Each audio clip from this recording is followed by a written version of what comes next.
factures coûtent de plus en plus cher. Mais dans nos villages, rester mobile est indispensable. Ici, il existait une autre solution.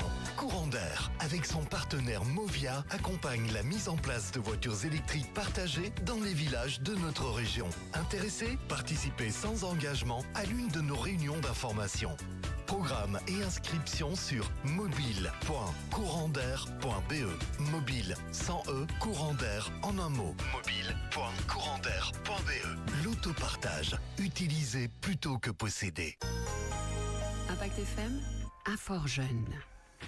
Top départ, un fort jeune, bien fort jeune avec Rachel Gazon. Bonjour Rachel. Bonjour Patrick. Heureux de te retrouver pour cette semaine et on va annoncer l'intitulé du billet, première secondaire ou comment bien démarrer. Je ne vous apprends rien. Ce lundi, c'était la rentrée scolaire évidemment et pour les jeunes qui entrent en première secondaire, eh bien elle représente un changement particulièrement important. Aujourd'hui même, on donne quelques conseils ce matin à nos jeunes qui viennent de passer le cap du primaire au secondaire, Rachel. Oui, clairement. Alors le passage du primaire au secondaire peut être impressionnant parce que beaucoup de choses changent en même temps. Une nouvelle école, de nouveaux professeurs, de nouveaux camarades, un horaire différent ou encore plusieurs locaux à retrouver. Mais il faut aussi savoir que les écoles accompagnent généralement les élèves durant cette transition. Beaucoup organisent par exemple un système de parrainage où des élèves plus âgés guident les nouveaux, ainsi qu'une semaine ou des journées d'intégration avec différentes activités pour découvrir l'école, son fonctionnement et son environnement.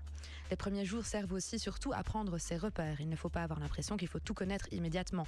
Petit à petit, les jeunes vont apprendre à se déplacer dans l'établissement, à connaître leurs professeurs et à s'habituer à leur nouvel horaire.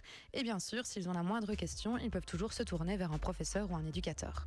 Bien sûr. Et puis, nouvelle année scolaire peut aussi vouloir dire nouvelle habitude. Quelles seraient les bonnes résolutions à prendre pour ce travail, Rachel? Alors, il ne faut évidemment pas s'imaginer qu'on va recevoir une énorme quantité de matière dès le premier jour. Les apprentissages arrivent progressivement et les élèves sont généralement davantage guidés au début de l'année.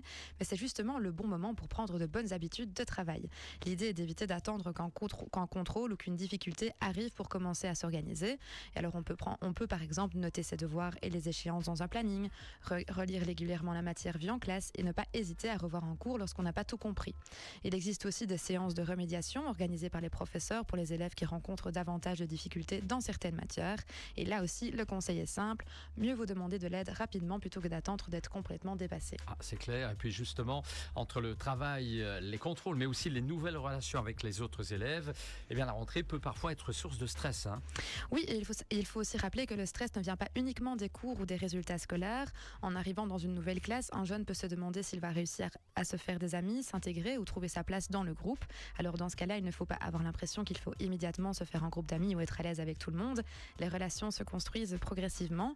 Et puis, il faut aussi essayer de garder un équilibre entre l'école et le reste. Prendre du temps pour soi, voir ses amis, pratiquer une activité et se reposer reste important. Et si malgré tout le stress devient trop important ou qu'une situation à l'école devient difficile, il ne faut pas rester seul avec ça et en parler à un adulte de confiance. Voilà bien, nous sommes à la fin de ce billet. On rappelle bien sûr qu'un fort jeune est là, disponible comme chaque semaine, chaque jour pour les infos complémentaires. Oui, et comme chaque semaine, je rappelle notre horaire de permanence. Donc jusqu'au 31 août, notre centre est ouvert du mardi au vendredi de 13h à 16h30 et après on reprendra notre horaire habituel.